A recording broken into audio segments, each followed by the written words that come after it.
Cierra tus ojos un momentito, vamos a hacer una pequeña oración porque vamos a pasar ya directamente a la palabra y me gustaría que a partir ya de estos momentos prestáramos suma atención a lo que en esta tarde, pues en fin, el Señor tiene que decirnos y podamos recibir la palabra idónea para la vida de todos y cada uno de nosotros que estamos aquí. Él conoce tu corazón, tu necesidad, lo que estás pasando, lo que vas a pasar, todo está bajo el control del Señor, nada ocurre por casualidad. Por lo tanto, vamos a orar para que en esta tarde esta palabra pues te edifique, te anime, te consuele, te levante, te restaure, etcétera, etcétera. Padre Celestial, gracias de todo corazón te damos en esta tarde por este privilegio que nos das de poder estar aquí, Señor. Gracias por este regalo maravilloso que tú nos has dado de tu palabra. Queremos en esta tarde pedirte que tú nos hables, que toques nuestros corazones y podamos salir de aquí renovados y bendecidos y que verdaderamente, Señor, tu palabra hable a nuestras vidas. Señor, que esa palabra que va a ser expuesta ahora sea bendecida, sea dirigida por tu Espíritu Santo y que caiga en buena tierra, Señor, en corazones ya dispuestos y preparados después de este hermoso tiempo de alabanza y de adoración y recibimos tu palabra con acción de gracias, Señor, en el nombre bendito de Jesús. Amén, amén. Quiero llevarles por favor al segundo evangelio, el evangelio que lleva por nombre Marcos, el capítulo 2, evangelio según San Marcos, capítulo 2. Vamos a leer este pasaje muy conocido, pero yo creo que nos va a venir muy bien a todos, como dicen los hermanos de Filadelfia, nos va a hacer mucho bien, por lo menos eso es lo que hemos pedido al Señor y confiamos que así sea. En Marcos capítulo 2, a partir del versículo 1 en adelante, dice que Jesús entró otra vez en Capernaum. Cafarnaún, Cafer en hebreo significa pueblo, Naún es el lugar o es el nombre del profeta Naún. Así que Jesús utilizó durante algunos años de su ministerio el pueblo de Cafarnaún, el pueblo donde había nacido y criado, se había criado el profeta Naún, como cuartel general. Y allí estando en Capernaum, después de algunos días, se oyó que estaba en casa. Lo más probable es que estuviera en casa de Simón Pedro, que vivía justamente allí también en esa ciudad. Y dice que inmediatamente se juntaron muchos, de manera que ya no cabían ni aún a la puerta. Les predicaba la palabra. Versículo 3 dice, entonces vinieron a él unos trayendo a un paralítico que era cargado por 4. Esto es una opinión personal, pero para cargar un paralítico no hace falta 4 personas, con 2 se puede llevar perfectamente. Probablemente el hombre llevaría tanto tiempo acostado que ya el hombre estaba un poquito ya pasado de peso, ¿no? Y entonces hacía falta 4 personas. Es una opinión personal, simplemente, no tiene mayor importancia. Como no podían acercarse a él a causa de la multitud, descubrieron el techo de donde estaba, eran techos de paja, de hojas de palmera, de tierra, por lo tanto era muy fácil, y haciendo una abertura bajaron el lecho en el que yacía el paralítico. Ahora comenzamos a ver cosas muy llamativas, muy interesantes. Versículo 5. Al ver Jesús la fe de ellos, ¿verdad que no habla de la fe del paralítico? En ningún momento. Habla de la fe de ellos, es decir, de los 4 que traían al paralítico, y me llama la atención que dice, al ver la fe. Luego el Señor puede ver la fe. Tal vez nosotros, seguramente no. Pero el Señor dice que cuando vio la fe de ellos, le dijo al paralítico, hijo, tus pecados te son perdonados. Estaban allí algunos de los escribas, los cuales cavilaban en sus corazones, como siempre. ¿Por qué habla este así? Blasfemias dice, ¿quién puede perdonar pecados sino solo Dios? Conociendo luego Jesús en su espíritu que cavilaban de esta manera dentro de sí mismos, les dijo, ¿por qué caviláis así en vuestros corazones? ¿Qué es más fácil? ¿Decirle al paralítico, tus pecados te son perdonados? ¿O decirle, levántate, toma tu lecho y anda? Ustedes sabrán que es más fácil, ¿no? Si una cosa o lo otro. Pues para que sepáis que el Hijo del Hombre tiene potestad, ha recibido autoridad en la tierra, para perdonar pecados, le dijo al paralítico, a ti te digo, levántate, toma tu lecho y vete a tu casa. Entonces él se levantó enseguida y tomando su lecho salió delante de todos, de manera que todos se asombraron y glorificaron a Dios diciendo, nunca hemos visto tal cosa. ¿Cuántos dicen amén? Amén. Qué bueno. Seguramente este pasaje ustedes ya lo han oído en cantidad de ocasiones, lo han leído, lo han escuchado en sermones, etcétera, etcétera. Pero en esta tarde le vamos a dar un enfoque diferente.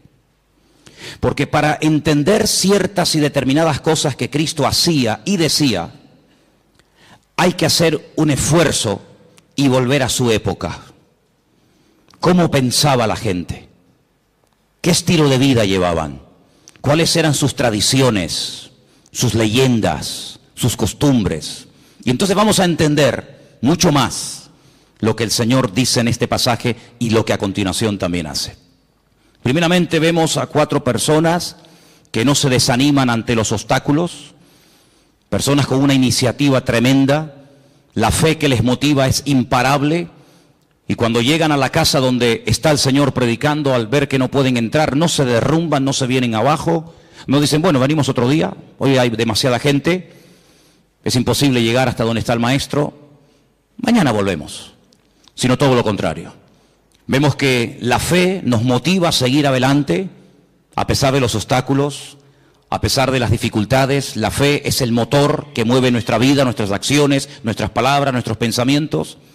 Y esta gente sube a lo alto del terrado, y dice la palabra de Dios, como hemos leído, que hacen un agujero en el techo, y descienden a este hombre hasta llegar hasta donde está el Señor. Luego vemos que la fe es el ingrediente indispensable para que tú y yo no nos vengamos abajo en momentos de dificultades en la vida. La fe es el elemento indispensable y más que nunca en estos tiempos para que nuestra vida siga adelante y no se frene ante los obstáculos que van a aparecer sí o sí. Por eso una de las razones por las cuales el Señor nos dio la fe, no solamente es para que inicialmente le conociéramos y tuviéramos un encuentro y una experiencia personal con Él, sino que la fe también nos ayuda a mantenernos, no solamente a alcanzar la salvación a través de Cristo, de sus méritos, sino para que haya una vida de mantenimiento y de proceso y de acceso continuo a las bendiciones del Señor. Vemos que la fe no detuvo a esta gente, sino que la fe les ayuda a vencer obstáculos. Probablemente si no hubieran tenido fe hubieran dicho, vámonos, ¿qué hacemos aquí? Nunca nos va a atender, siempre está ocupado, siempre está rodeado de gente, incluso puede ser que hasta más necesitadas que nosotros. Sin embargo, la fe es algo maravilloso porque nos ayuda a vencer el desánimo, la indiferencia, la apatía, el bueno, otro día vengo. Por eso es fundamental que la fe que tienes, la vives, la uses, para que cuando te vengan los obstáculos que te van a venir a lo largo de tu vida, de la índole que sea, tú puedas vencer cada uno de ellos y utilizar los problemas como una especie de plataforma o de trampolín para conocer las grandezas y las maravillas del Señor en tu vida. ¿Cuántos dicen amén? Ahora vamos a pasar a las primeras palabras que el Señor Jesucristo le dirige a este hombre. Pero antes de entrar en ellas, yo quiero recordarles que aquí el jueves yo hablé acerca de un pasaje que se encuentra en el Evangelio según San Lucas, creo recordar que era el capítulo 13, donde veíamos a una mujer, no podemos decir cristiana porque no sería el término correcto, pero el término que aparece ahí es hija de Abraham, es decir, era una creyente, ¿sí? No era una pagana, una idólatra, una que pasaba por la calle y entró a ver qué pasaba allí, sino era una mujer judía, una mujer que había sido criada en la ley de Moisés, en las costumbres del pueblo de Israel, y dice que durante 18 años había tenido que soportar, había tenido, digamos, entre comillas, que resignarse a la cruda realidad de que a pesar de su fidelidad a la sinagoga, a pesar de su conocimiento de la Escritura, dice la Escritura que ella no se podía enderezar de ninguna manera. El principal de la sinagoga aparentemente ni le prestaba atención. La religión de la época aparentemente no le había servido de nada. Ella oía y asistía a la sinagoga, pero entraba y salía durante 18 años y siempre estaba igual, y yo me atrevería a decir que hasta en algunos casos hasta peor. Sin embargo, dice la Biblia que ese día el Señor la vio. Y cuando la vio, la sacó de aquellas cortinas, de aquellas celosías, ¿verdad? Donde ya explicamos que se ponían las mujeres en aquella época y se siguen poniendo hasta el día de hoy. Y entonces dice algo increíble. Le dice, mujer, eres libre de tu enfermedad.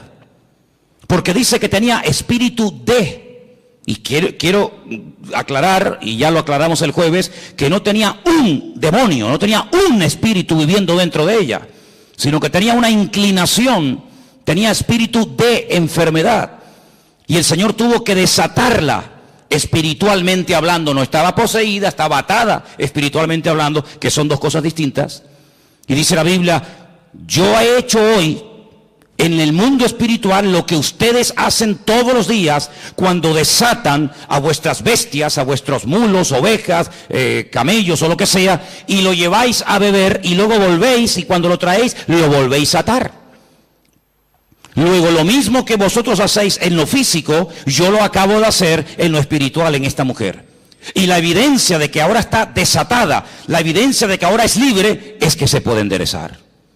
Ella se enderezó y comenzó a glorificar al Señor. Y vimos el día jueves cómo hay ataduras espirituales que se manifiestan en, entre comillas, enfermedades o en deformidades o en problemas de tipo físico.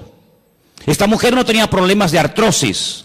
Esta mujer no tenía la columna torcida, no tenía una escoliosis. Esta mujer tenía un problema de tipo espiritual que se manifestaba y se podía ver, se hacía visible por una curvatura exagerada. Y dice Lucas, que es el médico, que bajo ninguna manera esta mujer se podía enderezar. Luego hay ataduras invisibles que se manifiestan de una forma visible. En este caso, lo que tenía por dentro se manifestaba por fuera. Pero en esta porción, en este capítulo que hemos leído, vamos a ver cómo una persona mentalmente puede estar también atada. En aquellos días, la filosofía de vida era la siguiente: enfermedad, persona enferma, significa que esa persona está en pecado. Porque si no estuviera cometiendo un pecado, la enfermedad no podría tener ningún lugar, ninguna cabida en la vida de esa persona. Fijaros hasta dónde se llegaba. Claro que antes de la caída del hombre, la enfermedad no existía. La enfermedad vino a consecuencia de la desobediencia, de la rebelión del hombre, pero no necesariamente toda persona creyente en la actualidad que está enferma necesariamente está cometiendo un pecado. Porque esa filosofía de vida lo único que trae es condenación. Y donde hay condenación, Dios no está, porque Dios nos libra de toda condenación. Por lo tanto, en aquellos tiempos, cuando una persona estaba sana, casi rayaba el orgullo, porque decía, estoy sano, porque soy justo, porque diezmo, porque oro, porque ayuno, porque soy buena persona, pero no tanto porque Dios tiene misericordia de mi vida y me da salud, sino porque yo por mis méritos casi he llegado a merecerme la salud que tengo. Por el contrario, cuando una persona estaba enferma, automáticamente se le señalaba con el dedo y se decía, ¿ves? Este hombre tiene que estar cometiendo un pecado terrible en su vida y Dios está enfadado con él, y la forma de manifestar que está enfadado es mandándole una enfermedad. Ahora podéis entender el pasaje de Juan capítulo 9, lo habéis leído, ¿verdad? Donde dice la Biblia que los discípulos pasan por un camino y se encuentran a un hombre que es ciego. Y la pregunta que le hacen los discípulos al Señor, ¿cuál es? Señor, ¿quién pecó? ¿Este o sus padres para que este hombre haya nacido ciego? ¿Os dais cuenta cómo ellos toda enfermedad que la persona estuviera pasando en ese momento la relacionaban directamente, causa y efecto, con un pecado que la persona estaba cometiendo? Los rabinos decían en aquella época que hasta que todos los pecados de la persona no fueran perdonados, nunca podría ser libre de cualquier enfermedad que tuviera. Ahora, con esta información, volvamos al pasaje. El hombre lo descuelgan por el techo y cuando lo presentan delante del Señor, el Señor en ese momento, aunque lo pueda hacer y ahora lo veremos, en ese momento no dice, hijo, a ti te digo, yo tus pecados. Eso no está diciendo el Señor. Eso es lo que muchas veces se ha dicho. Eso es lo que muchas veces se ha predicado, que en ese momento el Señor Jesucristo le está perdonando los pecados al hombre. Pero es que eso no dice la Escritura. Lo que la Escritura dice es lo siguiente: al ver Jesús la fe de ellos, versículo 5, le dijo al paralítico, hijo, que tus pecados ya han sido perdonados. No es que yo en este momento te los perdono, ¿me entendéis? Hijo, que estás siendo esclavo de una mala información, de una mala enseñanza que te han dado, y yo te digo que tus pecados ya han sido perdonados. Claro, automáticamente los que estaban allí, Parece que había venido como una especie de un comando, ¿no?, del Sanedrín de Jerusalén para pillar al Señor siempre en el más mínimo fallo. Automáticamente comienzan a cavilar y tenían razón. Solamente Dios puede perdonar pecados, nadie puede perdonar los pecados. Pero si os dais cuenta, Jesús no está diciendo en ese momento, a ti yo te perdono los pecados, sino que le transmite la información del Padre, diciéndole, hijo, que tus pecados ya han sido perdonados. Por lo tanto, esta enfermedad no es consecuencia directa de un pecado que no ha sido perdonado en tu vida. Fijaros hasta qué punto esto estaba interiorizado, enraizado en la cultura de la época, que si ustedes vienen conmigo un momentito al Antiguo Testamento, a 2 de Samuel capítulo 12, ahora vamos a volver aquí, pero en 2 de Samuel capítulo 12, cuando el profeta Natán llega al palacio del rey David a decirle, a amonestarle acerca del pecado que ha estado cometiendo, si ustedes leen todo el capítulo 12, no nos da tiempo de leerlo ahora, pero leerlo por favor al llegar a casa, 2 de Samuel capítulo 12, en el versículo 13, cuando el profeta Natán le amonesta al rey David, él dice en el versículo 13, entonces David le dice al profeta Natán, he pecado contra el Señor, he pecado contra Dios. Pero Natán le dijo, pero también el Señor ha redimido tu pecado, ¿y qué añade? No morirás. Es decir, la consecuencia de que Dios te ha perdonado es que no has muerto. Porque si hubieras muerto, es la evidencia de que Dios no te perdonó. Fijaros la profundidad de esto, hermanos. Dios te ha perdonado. Sí, ya, porque tú lo digas. No. ¿Sabes por qué te ha perdonado? ¿Sabes por qué puedes estar plenamente convencido 100% de que Dios te ha perdonado a pesar de la que has liado? ¿Cuál? Que no morirás. Ay, amigo.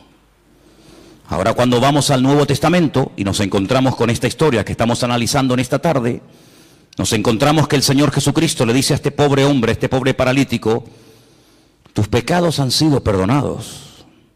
Por lo tanto, no tienes que estar atado mentalmente. Aquella estaba atada espiritualmente. Este tiene ataduras mentales porque cree que su enfermedad es una consecuencia de un pecado que está cometiendo. Por lo tanto, el hombre ni siquiera se atreve a dirigirle ni una sola palabra al Señor. No le pide nada, ni clemencia, ni misericordia, ni nada. Porque la evidencia, según su mente, de que el Señor está enfadado conmigo, es que me tiene aquí postrado en esta cama, nada más lejos de la realidad. Mira, aquí tenemos un versículo que lo hemos citado millones de veces. Y el versículo es muy fácil muy fácil de entender. Conoceréis la verdad y la verdad os hará libres. Dele la vuelta al texto. En vez de creer en la verdad que trae libertad a tu vida, cree en una mentira y serás la persona más esclava y la persona más deprimida y la persona más amargada de todo el planeta Tierra. Porque así como la verdad liberta, la mentira esclaviza y ata. Este hombre estaba atado mentalmente. Claro, ¿qué rabino le iba a decir en su época? Tus pecados han sido perdonados. Pero si han sido perdonados, ¿por qué sigo enfermo? Bueno, ¿cuál es la evidencia?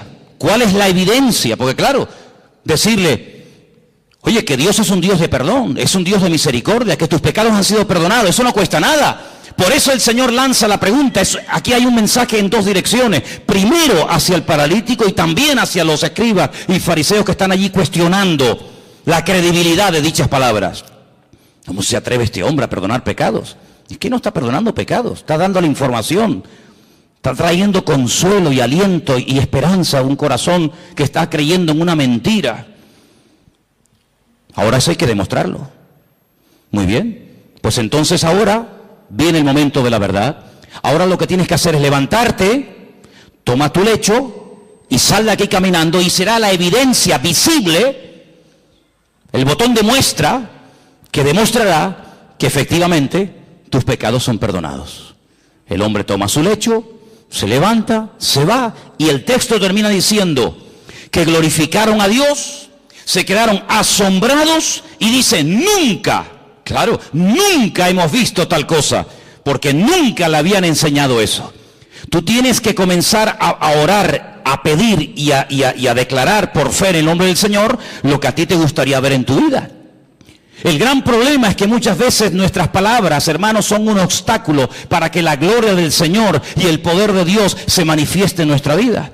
¿Quieres ver bendición? Habla bendición. Siembra tomates si quieres cosechar tomates. ¿Quieres cosechar patatas? Pues no siembres tomates, tienes que cosechar patatas. Y en el sentido espiritual pasa exactamente lo mismo. ¿Quieres ver bendición en tu vida? Levántate por la mañana, el Señor es mi luz y mi salvación. ¿De quién temeré? Aunque un ejército acampe contra mí, no temerá mi corazón. El Señor está conmigo, Él es mi poderoso gigante, Él es mi pastor, Él me va a abrir puertas, Él me va a sanar, Él me va a bendecir. Y estamos sembrando fe, y el que siembra fe, recoge fe. ¿Cuántos dicen amén? Por lo tanto, amados hermanos, tengamos mucho cuidado, no solamente con nuestras palabras, sino con nuestras actitudes y también, como no, con nuestros pensamientos. Porque mucha gente en aquellos tiempos era personas atadas, mental, física y espiritualmente, porque habían creído en las mentiras que muchas veces los hombres habían enseñado y se habían arraigado de tal manera en la forma de vida, en la cultura de la época, que la gente era esclava, no porque Dios estaba enfadado con ellos, sino porque ellos mismos se habían atado al creer en mentiras. ¿Habéis prestado atención a la lectura de esta tarde? ¿Sí o no? Jesús se va a otra población, a Nazaret. Coge el pergamino, el rollo del profeta Isaías. ¿Y qué dice? Yo he venido, ¿para qué? Para darle vista a los ciegos. Yo he venido a sanar y a curar a los quebrantados de corazón, a traer libertad a los oprimidos. En otras palabras, a traer esperanza, que ya bastante condenación y bastante amargura tenéis encima. Sin embargo, el Señor vino a darnos libertad de todas nuestras miserias, de todas nuestras pobrezas y de todos nuestros pecados. No es que el Señor anule la ley del Antiguo Testamento, pero el Señor viene a ofrecer la imagen de la misericordia del Señor, que nadie la estaba dando en aquellos tiempos. ¿Os acordáis cuando el Señor le habla tremendamente duro a los escribas y fariseos en Mateo capítulo 23? Si diezmáis esto, diezmáis lo otro, oráis, recorréis tierra y mar para ganar un prosélito y hacéis, pero os habéis olvidado de lo más importante, misericordia quiero y no sacrificio. Sois capaces de hacer sacrificios, de caminar, de sudar, de patear por aquí, subir montañas, hablar con este, hablar con el otro, de ayunar días y días, de diezmar la semilla, de colar esto, de colar lo otro. Y lo más importante, que es la misericordia. Pero ¿cómo van a aplicar misericordia si ellos no conocen a un Dios de misericordia? Hay gente, no sé qué concepto de Dios tiene, pero el concepto que tenemos que tener en el día de hoy de nuestro Dios es que nuestro Dios es un Dios de amor y para siempre su fidelidad, y es un Dios misericordioso. ¿Cuántos dicen amén? No es que pasa por alto el pecado, pero es un Dios que quiere perdonar, se goza en perdonar. Ahora, la Biblia nos enseña que cuando, por ejemplo, el rey David pecó y desobedeció contra el Señor, ya no mataba en la proporción en la que lo hacía al principio, sino que ya obtenía victorias, pero no en la medida que las hacía al principio. Ya mataba de 1000 en 1000, en vez de 10.000 en 10.000 como al principio. Es decir, hubo un decrecimiento, menguó en la gracia del Señor en su vida. Necesitaba una restauración interior. Y entonces, ¿cómo le vino esa restauración? Bueno, yo siempre he dicho que sin confrontación no se produce un cambio interior. Tiene que haber un momento en el que el Señor nos confronta, el Señor señala, dice, tu pecado, tu problema es este.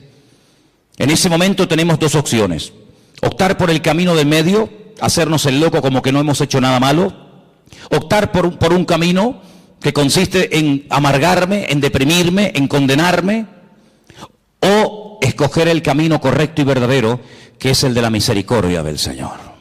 Y yo quiero decirles en esta tarde que por muy bajo que podamos caer en la vida, después de conocer al Señor, por muy lejos que nos hayamos podido separar de su presencia, de sus caminos, el Señor no ha cambiado ni menguado su amor y su misericordia, sino que Él nos sigue llamando y nos sigue amando igual o más que el primer día.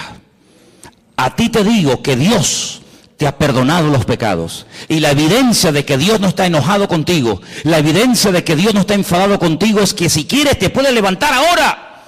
Pero ya ni lo intentaba. Ya se había resignado a vivir toda la vida bajo ese peso, dependiendo de que lo llevaran o lo trajeran las personas. Sin embargo, amados hermanos, tú no tienes que depender de nada ni de nadie para caminar, para sentirte libre, sino que tu libertad no depende del hombre, tu libertad depende de la obra que Cristo ha hecho por ti en la cruz del Calvario. ¿Cuántos dicen amén? Dale un fuerte aplauso al Señor en esta tarde. Dile gracias porque tú me perdonas. Aleluya. Amén.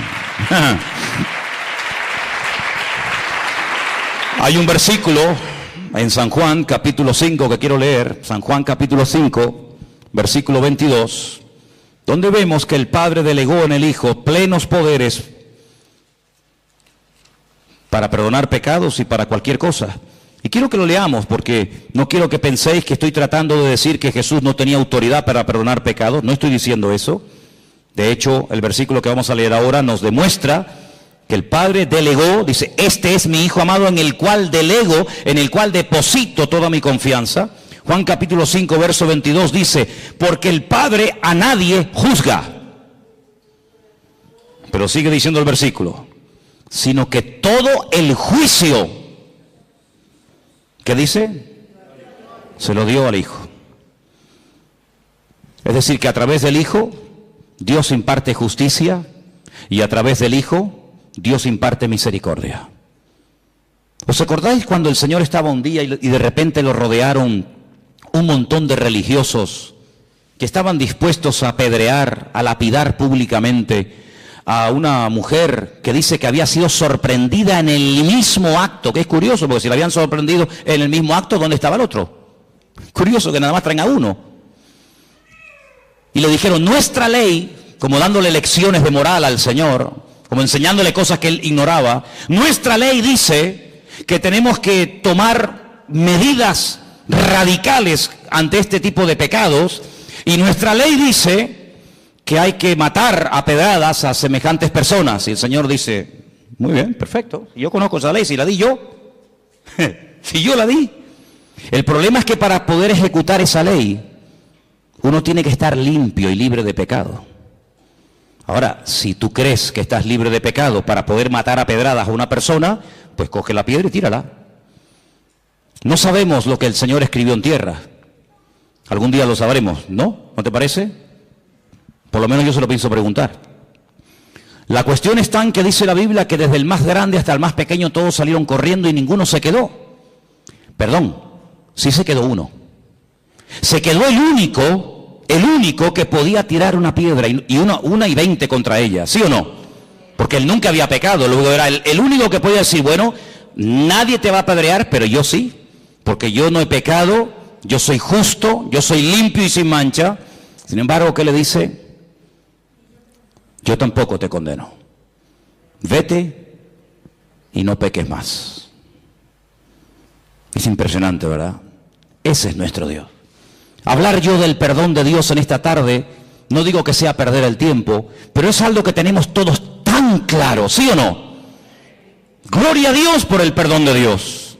Gloria al Señor que vemos que perdona al ladrón en la cruz sin haber hecho ningún mérito para ser perdonado. Gloria a Dios que perdona a la mujer adúltera que según la ley de la Torá de Moisés merecía la muerte. Gloria a Dios que perdonó a Pedro a pesar de que le traicionó o le negó. Ponle el adjetivo que quieras. Gloria a Dios que no hay pecado que Dios no pueda perdonar. Hablar del perdón de Dios, hermano, para nosotros no es una predicación, es una realidad. Es algo que hemos experimentado. Todos los que estamos aquí, o la inmensa mayoría, sabemos que el Señor, tanto antes como después de haberle conocido, nos ha tenido que perdonar muchas veces, ¿sí o no?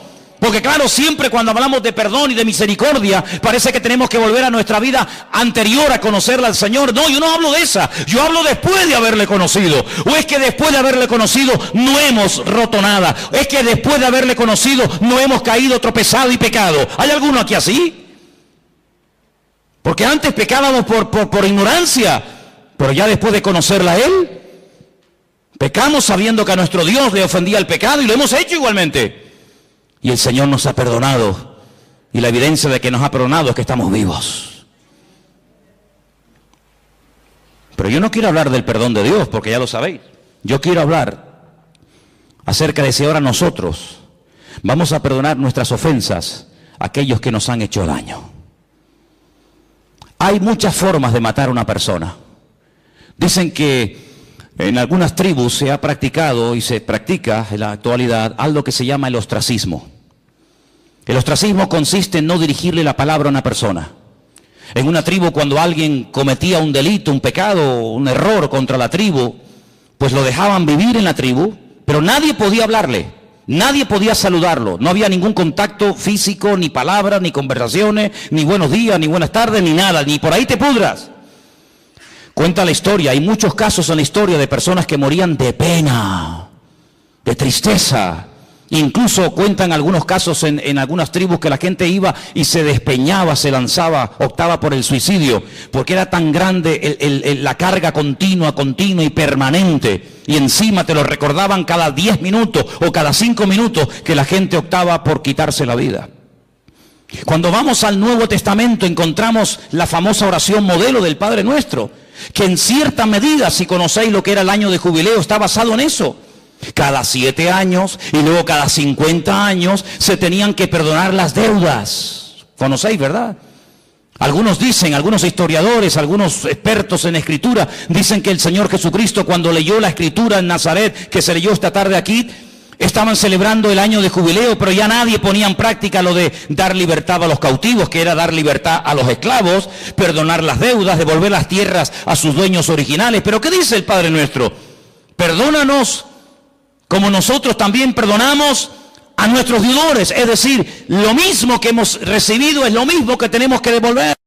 El Señor da una parábola diciendo, había un hombre que le debía una fortuna a otro hombre que jamás le había podido pagar, ni le iba a pagar en el futuro. Y todo fue perdonado en un instante porque él pidió misericordia, él pidió clemencia y le perdonaron todo. Y este mismo hombre, con ese perdón, con ese alivio de no deberle nada a nadie, sale a la calle y se encuentra con uno y lo agarra por el cuello y le obliga a que le pague una deuda insignificante. Y el Señor, que le perdonó la gran deuda, le dice, ¿cómo es posible que hayas sido tan mezquino? ¿Cómo es posible que seas tan duro cuando tú me debías mucho más a mí y yo te perdoné todo? ¿No debías tú salir y hacer exactamente lo mismo? Es decir, hermano, aquí recibimos misericordia, ¿pero para qué? ¿Para sentirnos bien y dormir tranquilos y seguir la vida? No, no solamente para eso, sino que recibimos misericordia para que podamos dar y hacer misericordia al que nos ha ofendido. Porque ¿qué es misericordia? Hablando de todo un poco. ¿Qué es misericordia? Habrá que definir el término para saber de qué estamos hablando. Misericordia, así claramente, es tratar a una persona mejor de lo que se merece. Ni más ni menos. La Biblia dice, si saludáis a los que os saludan, ¿qué recompensa tendréis? Si amáis a los que os aman, ahí no hay nada, digamos, de extraordinario. El Señor viene en el Nuevo Testamento, con el nuevo pacto, con la irrupción de su persona en el reino, con el reino de Dios. ¿Qué nos enseña? A ir más allá de la letra, a ir más allá de la obligación moral de decir, bueno, he hecho esto, punto. No, a ir hasta la segunda milla. Señor, ¿y cuántas veces perdona? A ver, porque habrá un límite en todo esto, ¿no? O tengo que estar siempre perdonando, como si yo fuera un tonto. Y el Señor, ¿qué le dijo? Como diciendo, un número infinitamente de veces. Imaginemos por un instante que Dios a nosotros nos va a perdonar un número determinado de veces. 30 veces, 40, 50, pon el número que quieras. Al llegar a ese número, toda ofensa, todo pecado, toda caída, todo tropiezo, todo mal pensamiento, toda mala palabra, toda mala acción no puede quedar perdonado porque ya ha llegado el cupo, ya has completado el cupo. ¿Se imaginan lo terrible que tendría que ser vivir la vida cristiana con esa presión, con esa amargura como este hombre? Qué alivio tan grande cuando el Señor le dijo a este hombre que tus pecados ya han sido perdonados, que no tienes que estar bajo esa condenación, que Dios perdona. Y además tengo una noticia buenísima para todos nosotros. Que el único que en esta vida perdona y además olvida es nuestro Dios. ¡Wow! Perdona y olvida.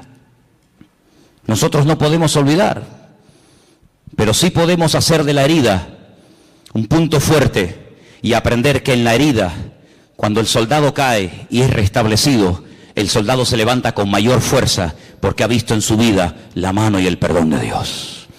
¿Y saben quién es la persona que más ama? Según la Biblia, la persona que más perdona. Dice, al que mucho ama, mucho se le perdona. Al que poco ama, poco perdonador es. Es decir, que la esencia de Dios es un Dios de perdón. Me preguntaba yo en estos días, en esas conversaciones que tengo yo conmigo mismo, cuando voy por la casa, y os he dicho en estos días que si me veis hablando solo, no es que esté loco, sino que yo hablo mucho solo. Yo me preguntaba, decía, ¿cuándo le pidió Adán perdón al Señor? ¿Sabéis? ¿Cuándo Adán, cuando peca, dice, ¡ah! Hemos pecado? Eva, ¿qué hemos hecho? Le hemos liado. Hemos desobedecido al Señor, le hemos fallado, hemos pecado. ¿Cuándo le pidió Adán y Eva perdón al Señor? Que yo sepa, en mi Biblia no veo nunca que Adán y Eva le pidieron perdón al Señor. Pero antes de que Adán fuera consciente de la que había liado, antes de que fuera expulsado, antes de que comenzara a sufrir en lo físico, en lo espiritual, en lo familiar, etcétera, etcétera, las consecuencias de su pecado, ya el Señor fue por delante de él y lo vistió con pieles de animales. Luego tuvo que haber un derramamiento de sangre, porque que yo sepa, para arrancarle la piel a un animal habrá que matarlo, no lo va a hacer en vida, ¿no? Tuvo que haber un derramamiento de sangre, y cada vez que Adán y Eva veían esas túnicas que le habían hecho el Señor a su medida, no le quedaban pequeñas, ni grandes, ni apretadas, sino eran túnicas hechas a su medida. Cada vez que veían esas prendas, sabían que la habían liado, pero Dios los había cubierto con su justicia y con su misericordia. Y ese es el concepto que tenemos que tener constantemente en nuestra vida. Mi Dios es un Dios santo, no tolera el pecado, pero es un Dios que si llego a pecar, Dios, siempre que haya un arrepentimiento, siempre que haya un genuino arrepentimiento, mi Dios, que lo conozco perfectamente, sé que mi Señor siempre me perdonará, siempre me restaurará y siempre me dará una segunda oportunidad. ¿Cuántos dicen amén? Dile al que está a tu lado, Dios perdona y olvida. Así es, aleluya. Dios perdona y Dios olvida. Bendito sea el Señor. Algo que hace años escuché y tal vez nos pueda hacer mucho bien en esta tarde a todos y a cada uno de nosotros es, cuando me encuentro en una situación, no sé, de enfermedad, de dolor, de tristeza, de angustia, en fin, de lo que sea, hazte la siguiente pregunta: ¿qué haría en mi lugar el Señor Jesús? Imagínate que una vecina, no sé, te tira agua sucia en la puerta, te raya el coche, te insulta, te critica, no sé qué. Por poner un ejemplo, ¿qué haría Jesús si la vecina de al lado de su casa donde él estaba posando esa noche le hiciera semejante detalle? ¿Qué haría el Señor? ¿Qué haría el Señor si alguien llega y te insulta, y te amenaza, y te denuncia, y te no sé qué, y te no sé cuánto? ¿Qué haría el Señor? Eso es lo que nosotros tendríamos que hacer. Ni más, ni menos. Exactamente lo mismo que haría el Señor. Es interesante notar que cuando el Señor Jesucristo resucitó, la Biblia nos da una lista muy detallada de las personas, lugares que fue a visitar después de su resurrección. A una de las personas que específicamente fue para encontrarse con él, para restaurarlo, ¿sabéis de quién hablo, verdad? Del apóstol Pedro. Id y decirle a mis discípulos y a Pedro. Y el Señor Jesucristo se va desde Jerusalén, lugar donde había sido muerto, crucificado y resucitado, recorre prácticamente todo el país y se va justo al mar de Galilea, donde allí estaba Pedro, volviendo otra vez a las andadas, volviendo otra vez a la pesca, contagiando con su desánimo y con su decisión a otros discípulos para volver a la pesca, cuando tenían que tener clarísimo que ya por ahí no iban los tiros, pero allí se va el Señor. Y el Señor se entrevista con Pedro, y el Señor restaura a Pedro, y el Señor le vuelve a decir algo tremendo, que a lo mejor tú y yo nunca le diríamos a nadie: pues apacienta mis corderos. Y alguien podría objetar y decir: pero Señor, pero si cuando te vio hacer milagros, cuando te vio caminar por encima de las aguas, cuando te vio multiplicar panes y peces, la lió y dijo que no te conocía, ahora que te vas, le vas a delegar a él la responsabilidad, y como a uno de nosotros, de atender ovejas, de atender gente nueva, de pastorear iglesia, de difundir el evangelio. Pero Señor, ¿no te das cuenta que de este hombre nadie se puede fiar? Que ya la lió una vez, y si la lió una vez, ¿Quién nos asegura que no vuelva a hacerlo? Bueno, tenemos un pasaje tremendo para que veáis la reacción del Señor y la reacción del hombre ante un pasaje o una circunstancia parecida. Dice la Biblia que hubo un desacuerdo terrible entre Pablo y Bernabé. ¿Por qué? Porque dice que Marcos en el primer viaje misionero los había abandonado, ¿sí o no? Y llega el momento de celebrar el segundo viaje misionero y Bernabé dice, bueno, pues vamos otra vez juntos, Marcos, yo, Bernabé, y tú, Pablo, y Pablo dice, bajo ningún concepto, de ninguna manera. ¿Pero por qué? Porque este hombre nos abandonó en el primer viaje, ¿no te acuerdas? Que cuando se pusieron las cosas difíciles y cuando hubo problemas, cogió y se mandó a mudar y nos dejó tirados. Y Bernabé le habrá dicho, bueno, pero es verdad, tienes razón, yo estaba allí, yo sé lo que estás diciendo, pero vamos a darle una segunda oportunidad al chico. Ya ha crecido, ya ha madurado, ha pasado un tiempo, capaz que el hombre se ha arrepentido, ha recapacitado, se ha dado cuenta de que así no se puede ir por la vida. Ahora sí, ahora no, ahora cuenta conmigo, ahora no estoy para nadie. Y Pablo dice, bajo ningún concepto. Y dice que hubo tal desacuerdo entre estos dos grandes hombres de Dios, Bernabé y Pablo, que dice la palabra que Pablo se fue por tierra con Silas y se fue Bernabé por mar a la isla de Chipre, de la cual era, con Marcos. Así actúan los hombres, así actuamos los seres humanos. Como dicen algunos, el que la hace la paga, ¿verdad? Ni perdono ni olvido, dicen otros. Terrible. Sin embargo, el Señor Jesucristo llega a Galilea y podía haberse reunido con Juan, con Santiago, con Tomás, con Felipe, etcétera, y decir, bueno, Pedro, tú me dijiste que no me conocías, tú blasfemaste, tú dijiste que no querías saber nada de mí, por lo tanto, déjanos en paz, vete con los tuyos, que yo tengo a mi gremio. No. Yo quiero volver a incorporarte, yo quiero volver a integrarte y quiero volver a confiar en ti. De hecho, te lo digo. Apacienta mis corderos, apacienta mis ovejas. Y ese es nuestro Dios, ese es nuestro Señor Jesucristo, ese es nuestro Dios, un Dios de misericordia, un Dios que nos ha perdonado, pero no para que, como dije antes, podamos dormir tranquilos y decir, ay, qué bueno, ya mis pecados están todos perdonados. No, no solamente para eso, sino para enseñarte un modelo, para enseñarte un nuevo estilo de vida y para decirte lo que has aprendido y recibido es exactamente lo mismo que tienes que enseñar y transmitir a toda persona que a lo largo de la vida te ofendan. Porque dicho sea de paso, cuando alguien te ofende es porque Dios le permitió que te ofendiera. Algunos dirán, ¿cómo no lo he entendido? Te lo voy a explicar para que lo entiendas. Cuando el rey David huía de Jerusalén porque su propio hijo Absalón, al que amaba con locura, fíjate cómo lo amaba, que viola a una de sus hijas. Sí, le quita el habla durante un tiempo, pero en el fondo David amaba con locura a su hijo Absalón. No hacía honor a su nombre, Padre, Shalom, paz, el Padre de paz, y era un guerrero, era un traidor terrible. Un hombre que dice que se paraba en las puertas de Jerusalén y cuando alguien venía a consultar, a pedirle consulta, consejo al rey, dice que él robaba el corazón del pueblo. Ay, si yo fuera rey, ay, si me nombraran rey, mi padre siempre está liado, siempre está ocupado, yo te trataría con benevolencia. Un ladrón de corazones, terrible. La palabra del Señor nos enseña que quería matar a su propio padre. ¿Qué hace David? Sí, van a ir al campo a buscarlo, van a ir a por él, pero por favor, tener misericordia de mi hijo, No me le hagáis daño, no me lo matéis. No le hicieron caso, todos sabemos, ¿verdad? El resto de la historia. Pero cuando David salía huyendo descalzo y orando, subiendo la cuesta del Monte de los Olivos, como dice en el Antiguo Testamento, dice que le salió en el camino un hombre tirándole piedras, escupiéndole, maldiciéndole. Hombre sanguinario, eso te pasa porque has derramado sangre inocente. Y le está recordando ¿qué? Le está recordando la muerte de Urías. No es que mató al gigante Goliat, ese día lo aplaudieron, pero le están echando en cara todos los pecados que había cometido. Qué crueles somos, Cuando queremos ser buenos, somos los más buenos del mundo. Cuando queremos ser crueles, rebuscamos en el cajón de la basura para justificar nuestras miserias. Como le decía un día el Señor a Job, ¿me vas a condenar a mí para justificarte tú? Es increíble, ¿verdad? Cuando queremos justificarnos y salir por la vida de bueno, buscamos todas las miserias de todo el mundo. Y mira fulano, y mira lo que hizo, y mira lo que dijo, y mira lo que y el Señor dice, todo lo que te hagan a ti son pajitas, pero todo lo que tú tienes son vigas dentro de tu propio ojo, querido.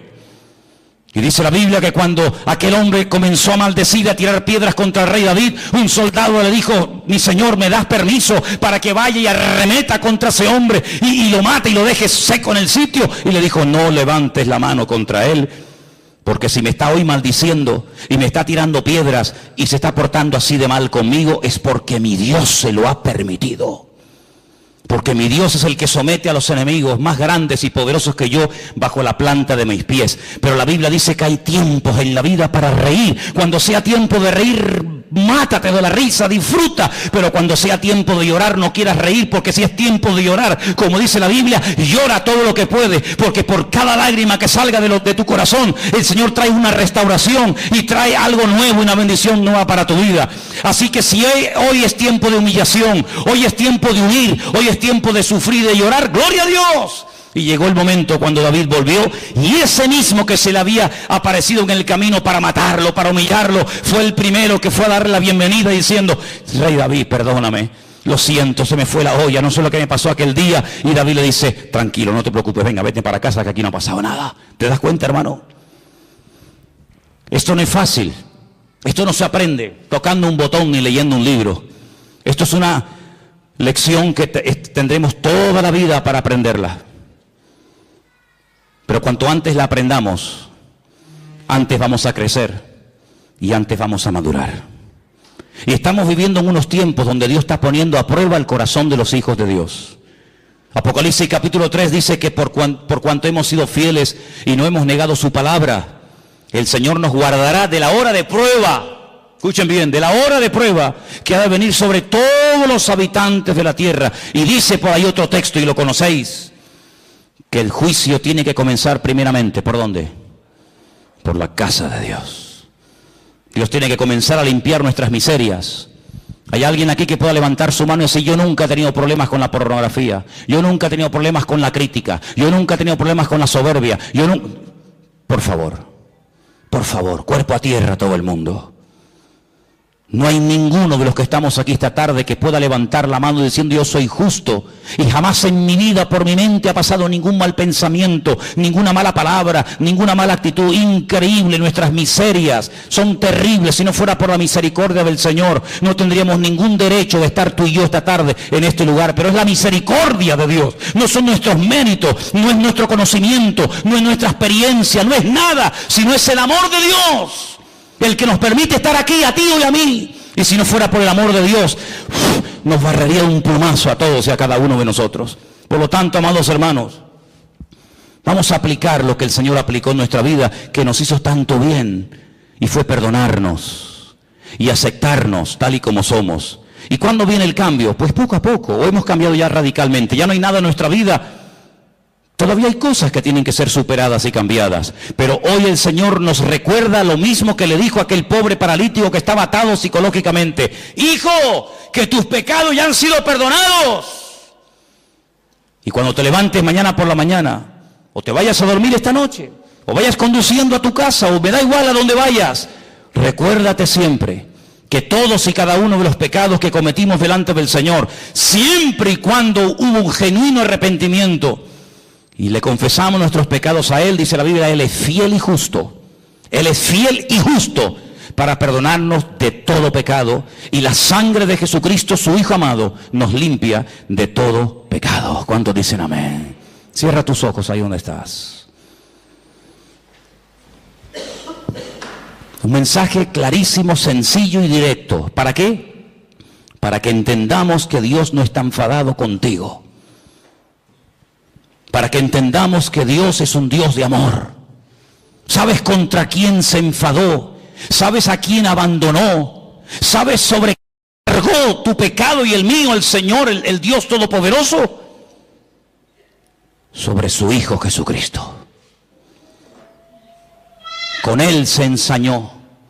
Dios mío, ¿por qué me has desamparado? Contra Él el Padre se ensañó, lo dejó solo en la cruz. Permitió que lo escupieran, que lo coronaran con corona de espinas, que lo flagelaran vilmente, cruelmente, hasta la extenuación, que lo clavaran de pies y de manos, que se viera más solo que la una. Cuando los miles y miles de enfermos, cojos, mudos, paralíticos, ciegos, endemoniados, ninguno salió en su defensa. Cuando iban a llevar a los crucificados al madero, iba delante una persona con un pequeño cartel, una pequeña sentencia.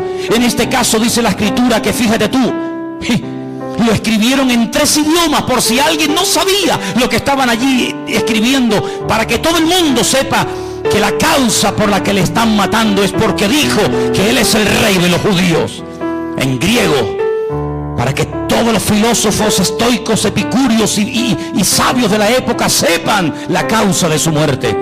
En latín, para que todos los romanos, sin misericordia, sin clemencia, sepan que matar a un hombre porque se autoproclamó rey de los judíos es una locura, es la mayor injusticia de toda la humanidad. En hebreo, sí, para que Anás, Caifás, los escribas, los fariseos, los saduceos y todos los religiosos de Jerusalén supieran que no había sido por asesinato, por adulterio, por fornicación, por robo, sino había sido porque había declarado: yo he venido para ser rey de Israel y del mundo entero. Iban delante de él con ese epitafio, iban delante de él con ese cartelito, para ver si alguien entre el público era capaz de parar la comitiva y decir: alto, alto, un momento, no lo llevéis a la cruz. A mí me sanó el Señor. Yo soy Bartimeo. Yo lo conocí a él en Jericó, y cuando yo le pedí: Jesús, hijo de David, ten misericordia de mí, él se paró y me sanó. No lo llevéis a la cruz. Podía haber salido Lázaro, su amigo, aquel que estuvo muerto y resucitó. Yo estuve muerto, yo sé cómo sabe la muerte, yo sé cómo sabe la oscuridad de la tumba, pero oí mi voz, oí su voz: Lázaro, y salí fuera. Tampoco estaba. Podía haber salido aquella mujer con flujo de sangre, que se detuvo en el camino y al instante, al tocarlo, su flujo de sangre se secó. Podía haber aparecido el endemoniado gadareno. 2000 demonios vinieron dentro de su cuerpo y los echó a todos, y fue libre y volvió a su juicio cabal, y le dijo: vete y cuéntale a los tuyos cuán grandes cosas el Señor ha hecho contigo. Tampoco estaba. Podía haber venido el paralítico de Betesda, estaba al lado, 38 años tirado en el estanque de Betesda, y vino él y en segundos me sanó. Tampoco estaba. Podía haber venido la mujer encorvada, era una sinagoga en Jerusalén. 18 años encorvada estuve, y ahora puedo glorificar al Señor. Probó la soledad, la angustia, para que tú y yo no tuviéramos que probar esa sensación de la vida. Él se sintió solo para que tú siempre te sientas acompañado. Él sufrió para que tú disfrutes de la vida. Él murió para que tú vivas. Él derramó su sangre para que tú no mueras. Viviré y no moriré, dice el Salmo. Viviré y no moriré. Y en esta tarde quiero que te sientas limpio y perdonado por la sangre preciosa de Jesucristo, el Cordero de Dios.